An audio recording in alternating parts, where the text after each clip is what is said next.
அஸ்ஸலாமு அலைக்கும் வரஹ்மத்துல்லாஹி வபரகாத்துஹு. இந்த பதிவு யாருக்கு அப்படின்னு சொன்னால், புதுசாக திருமணம் ஆனவங்க அல்லது ஏற்கனவே திருமணம் ஆனவங்களுக்கு இந்த பதிவு. திருமணம் ஆகாதவங்களும் தெரிஞ்சுக்கிறதுல தப்பு கிடையாது.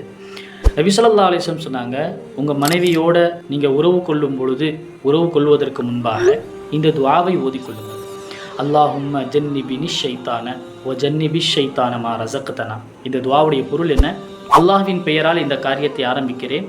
யா அல்லாஹ், என்னையும் என்னுடைய சந்ததியையும் ஷைத்தானுடைய தீங்கை விட்டு பாதுகாப்பாயாக. இந்த துஆவை ஓதிக்கொள்ளுங்கள்.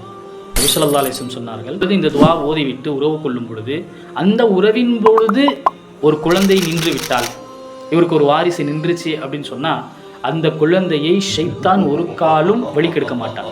அந்த ஷைத்தான் அந்த குழந்தையை வழிகெடுப்பதில் நிச்சயமாக வெற்றி கொள்ள மாட்டான் என்பதாக பெருமானார் ஸல்லல்லாஹு அலைஹி வஸல்லம் அவர்கள் சொல்லியிருக்கிறார். நாமும் இந்த அமலை செய்து வந்தால் நம்முடைய குழந்தைகள் சாலிஹானவர்களாக இருப்பார்கள் இன்ஷா அல்லாஹ்.